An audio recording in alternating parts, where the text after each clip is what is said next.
All right, shalom, shalom, yashara, shalom, shalom, mashpaka. How you doing? I just came back. Just everybody had an awesome dinner. If you had dinner already, praise God. I just had some myself. My phone died. Gave it time to charge a little bit. And they had a little feed, so I went and did that. Came back.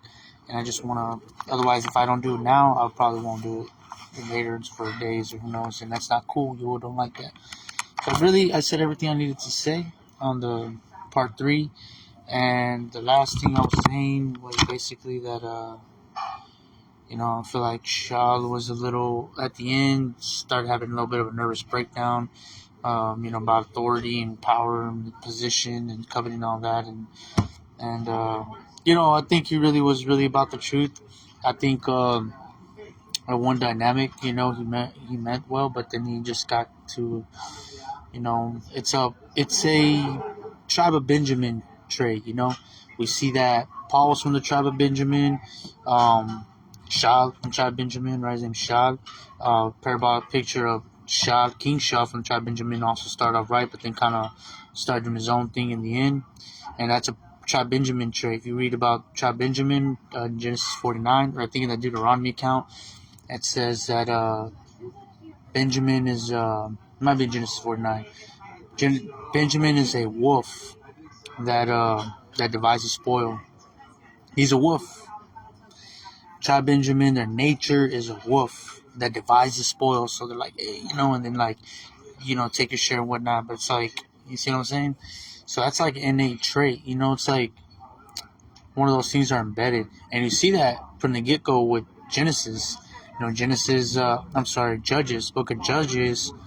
One of the judges, one of the greats, one of the first ones was of the tribe of Benjamin, and he showed that wolf thing. He like that sneaky. He was like the first assassin. He's operating double-mindedly, like sneaky. Two-faced. He went to the original ancient kings of Moab or something, and went to like give a gift and make a little peace offering and be friendly and asked to be invited into his inner room, his court, like his private suite, to hang out with him for a little bit. He goes in, and ironically he's left-handed, so he had the sword girded on his right thigh. He had like a linen long suit that he hid it in, and then he had it attached to his right thigh or something, and he pulls the sword out. He's like, got a message, for you, from Yahuwah, like, this is your day of death. I don't know, something like that, right? So he takes the sword and he thrusts it through, and it says that this Moab king, emperor, or whatever, was so fat, like the sword like swallowed his stomach, swallowed the sword in because of the fat. It just like closed in and sucked the sword in. And I think that's where they got the image of the fat, jolly, Boo image, that fat one, the jolly one. That I think that's actually the ancient Emperor Moab, the one from the Bible. It says he was so big, and it's like Moab or like Asians, and so it's like Asian dude. And I think that's where it comes from. He was that guy. And anyways, this dude was from the tribe of Benjamin who assassinated him. He went in, and then he like jumps out the window like some movie stuff, like Assassin's Creed stuff. Tribe Benjamin, wolf, like wolf in sheep's clothing, like they hide themselves in like a facade in the disguise, look to be whatever they need to look like to be, but then have another motive about things, whether it's greed or whatnot. In this case, it was for righteousness, right, for Yahuwah, but he didn't operate like in the most honorable way. That's like dishonorable, you know what I mean? Like the right way would have been like, hey, yeah, blah, blah, blah, and we want to go to war with you, or whatever. But like he did some cunning, sneaking, wolf-like hunting stuff, and then ran off, jumped out the window, and took off. And so that's tribe of Benjamin for you. Then you got Saul, also from tribe of Benjamin, first sovereign of Yasharal, and he also, went astray, doing things his own ways, according to his own law, and in the end got deceived himself. And Nabud, he was anointed, all of that. And so I think he was a parabolic picture for Shal of Tarsus, who was later called Paul, with Paul in Rome, also from the tribe of Benjamin, and was anointed by Yah, was called, and then after a while, I think the peer pressure of feeling the the pressure of having to build an assembly and just wanting to make a name for himself, become a legend. This thing was like he wanted to become a legend. He was already going to be that for Judaism, and then here comes Yahusha, and he flipped things upside down for him. So he's like, no, that's why he was so ardent about persecuting the Yahudim. And so, but then he's like, why not join them? I'm like, I might as well become a rising star and be remembered, and let my legacy live in this movement. So he tried to do his utmost to do that there, and that's why he, had that politician, diplomatic kind of way of speaking, where he said one thing to one crowd, different thing to another crowd, and it was confusion. And then, of course, we talk about Second Peter at the end talks about careful Paul's writings, people twisted to destruction, but guard yourself, don't go out there of lawlessness, the delusion of lawlessness, meaning that he was hinting at Paul like, hey man, but he might be doing that, so be careful with him. He might not be who we think he is at the end of the day, at the end of the Yom. And I think that turned out to be true. The fact that he's mentioned throughout scriptures causing issues was an issue already with Paul. Even James, hey man, they're saying that you're stirring up the Jews among the Gentiles to forsake Moses and the Torah. Like, if the law is done away with, James didn't get the memo. He's like, what is this? Do what we say and keep the Torah in front of everybody, so everybody sees that that's not true, that you do keep the Torah and that you're all about it. And he just said, okay, he did it. Like, okay. But what does the scripture say about the end concerning Torah? A couple things I wanted to show. And I just want to leave with this. This is all I wanted to say. Just wanted to tie it up. And but yeah, I honestly think that he had a little bit of a psychological nervous breakdown there in the end, and he just like went hard, like I'm gonna make a name for myself, and went gray, because you have to understand, even the 12 had to do that, like kind of gray, watered down, kind of emphasized the lovey-dovey stuff, but that was already in the air. They were so influenced by Roman romance. Roman is romantic, right? So all that Roman romance was in the air. So they just couldn't help but speak from the filter of their reality of the culture that day to be relatable. We don't have that as much. I mean, it's there. You can jump into any kind of world now, but now it's more, we're so highly advanced and overcome all kinds of different spectrums of reality. We can pick and choose how we want to enter and project, and anybody can usually pick it up, so we can keep it real now. Once again for a minute, and actually just keep it real and go to the true Torah-centricness of what the doctrine was supposed to be. Yeshayahu, Isaiah chapter 2. I don't know why this wasn't, like, Paul wasn't thinking about this, He wasn't thinking about it no more. I don't know. Like, he kind of went rogue, I think, at the end a little bit. So I think my humble, discerning opinion, and because it's just too much confusion when I'm dealing with him. Take him out the way, and it's easy, no confusion. Everything has one song. All the writers, Jude, Yehuda, Yaakov, Peter, they all writing in a selfless manner towards the people, just keeping it Torah-centric, even referencing Torah and this and that. Paul's the only one like, I and me and woe is me and this and that, and look at me and I'm romantic, and that's why his writings are so appealing, because we might think, well, but his writings are so through. Yeah, well, the world is too. You know what I mean? Like he's he's like part of that nucleus, the origins of romance, romantic stuff. He's with that. It's all that philosophical romance kind of stuff. He writes from that spirit. It wasn't just the ruach. It was like the romantic spirit of the world. So that's why it's so likable and enjoyable. It's pleasant to the ears. It's warm and fuzzy, feel through message. It's like watching a romantic comedy at home. That's like reading Paul's, like, just you read, it's beautiful, it's well written, and boastful though, and like very in your face and raw. It's like fiery, and this is the romantic Roman way to write, philosophical romantic Greco-Roman way. And this is what James was talking about when he says, like, your proud speeches are like, worthless, like. But anyways, the entire letter of James, in a nutshell, was all to Paul, and generalizing for everybody else. But he was being polite. He wasn't calling them right out. It's that part that says, "Oh, you foolish man, do you not know?" Like, he's like, "I'm gonna just do one small thing. I won't mention his name, but it would be pretty specific that the entire community will know who I'm talking about. He had no, regrets to do that. No, he didn't hold nothing back, Yaakov, when he said that to Paul. So I think he knew what the truth was, James, more than Paul. He's pretty firm about what the truth was. Yeah. So, Yashayahu, Isaiah chapter 2, something we should always remember about what the end game is concerning the goal of Yahusha, the goal of the word, the goal of the doctrine of our belief. It's all about. Yashayahu, Isaiah chapter 2. The word that Yashayahu, the Ban of Amot, saw concerning Yehuda and Yerushalayim. And it shall be in the latter days, the last days, even these days, that the mountain of the house of Yahuwah is established on the top of the mountains. So even not in the physical just yet, but even in the Ruach, it's saying the mountain of the house of Yahuwah. In other words, is Yahuwah, that his house, his commandments, right? What does it say about it? It says, the mountain of the house of Yahuwah is established on the top of the mountains. He's going to be above all things in the world that people are going to talk about and acknowledge and are going to know about. He's going to be the creme de la creme, the ways of Yah. It's going to be on top, above everything. The greatest thing is sliced bread. And it says, and shall be exalted above the hills. It'll be exalted above everything. And all nations shall flow to it. So all nations they're inclining their ear to it. They're starting to understand it. And they will eventually all start flowing to it. In their love, even they're flowing. When they incline their ear, they're flowing to it. You know what I'm saying? And it says, and many people shall come and say, come, and let us go up to the mountain of Yahuwah.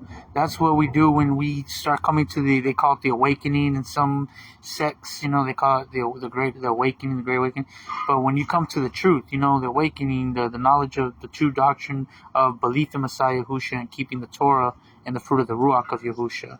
And this is how you love Yahuwah with all your mind, being, and strength, according to Torah, and love your neighbor as yourself, according to Torah.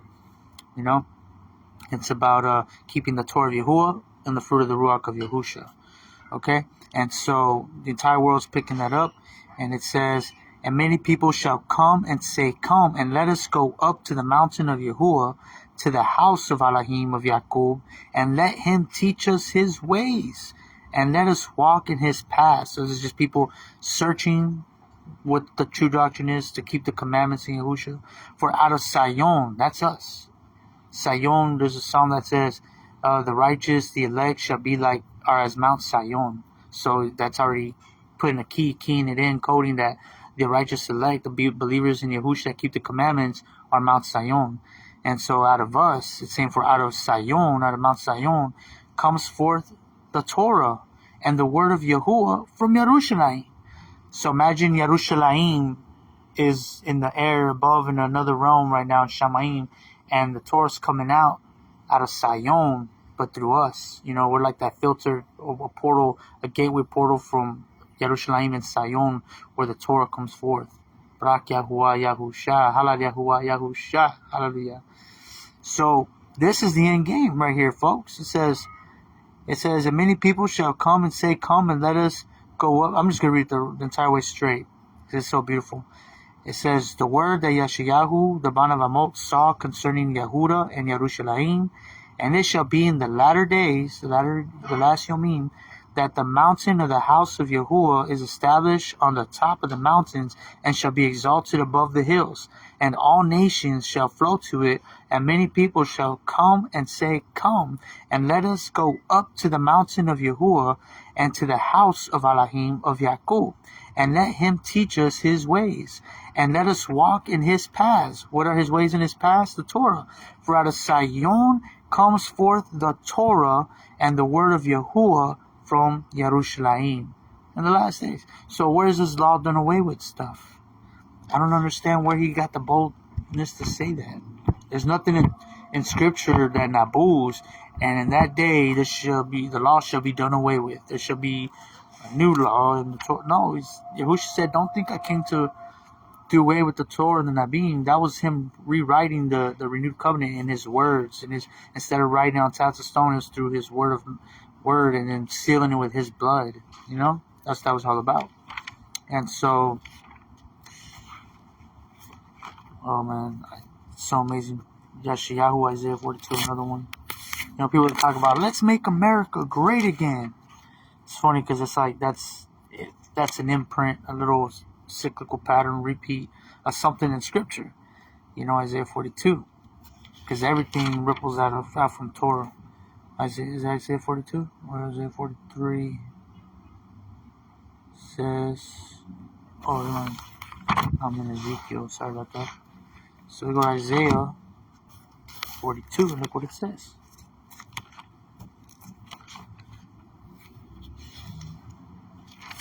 Yeshayahu, Isaiah 42 says, right here, says,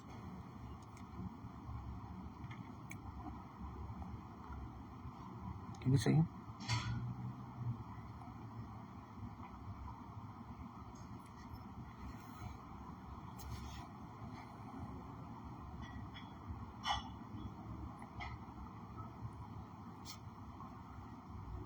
Oof.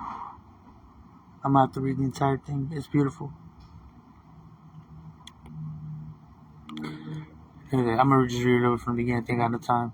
Yeshayahu, Isaiah 42 says, see my servant whom I uphold, my chosen one, my being has delighted in. That's Yahusha. I have put my ruach upon him. He brings forth right ruling to the nations. He does not cry out, nor lift up, nor cause his voice to be heard in the street.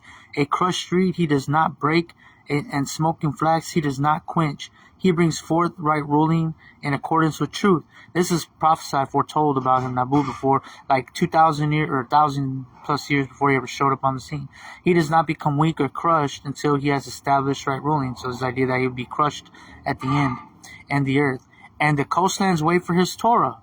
The coastlands wait for his message of Torah. And look, it happened, right? The coastlands all over the world waited for his Torah, like it went worldwide, is basically what it's saying. Thus said the Al Yahuwah, and that happened. Thus said the Al Yahuwah, who created the Shamayim and stretched them out. For those who don't believe, say, oh, it's just made man-written fairy tale books, stories, man-made fairy tale stories. Yeah, it's like 2,000 foretellings, Naba'ut. They call them prophecies, but that's a pagan word. Naba'ut, foretellings of Yahusha, of what he would do when he'd be like, and he has fulfilled all of them. The only ones we're waiting for his second coming. So we know he knocked out about 1,800 of those, 1,900 of those foretellings. He's gonna knock out the last handful of them when he comes back, and that won't be a pretty day. Thus said the Al Yahuwah, who created the Shamayim and stretched them out, who spread forth the earth and that what comes from it, who gives breath to the people on it, and Ruach or Nafash beingness to those who walk on it, breath to those who walk on it. I, Yahuwah, have called you in righteousness, and I take hold of your hand and guard you, and give you for a covenant to a people, for a light to the Gentiles. Right here is literally saying that he's going to be a covenant to the people. That doesn't make people like, what does it mean a covenant to the people? Because a covenant's always shed by blood. Like when people made a covenant back then, they always wrote down and like shed an animal's blood, like it was sealed with the blood of an animal. So is that idea like, is it him or what? Like a covenant he's gonna be the covenant, like a cutting of him. And yep, he ended up, it was just by his blood became through him as a covenant. He became a covenant to the people for a light to the Gentiles.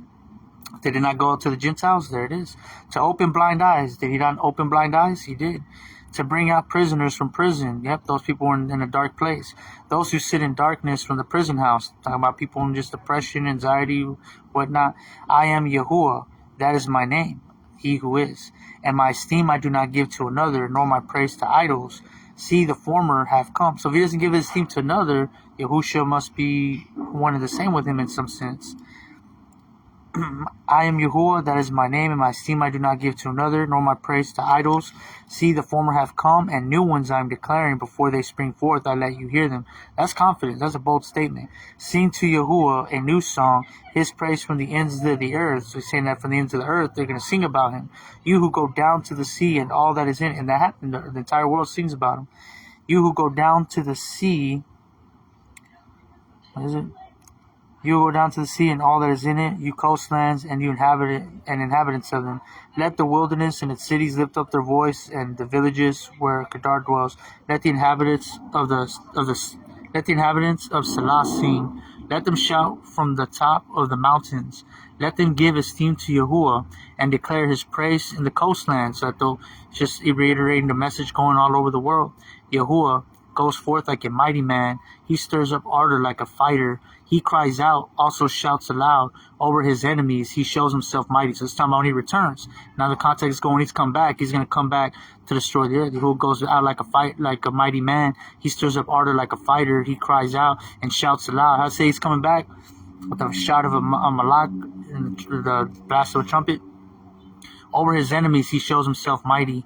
I have kept silent from of old. I have been still, and I held myself back. Like a woman in labor I cry out. I pant and gasp at once. Out of nowhere, rah! I lay waste mountains and hills, and I dry up all the plants, and I shall make rivers become coastlands, and I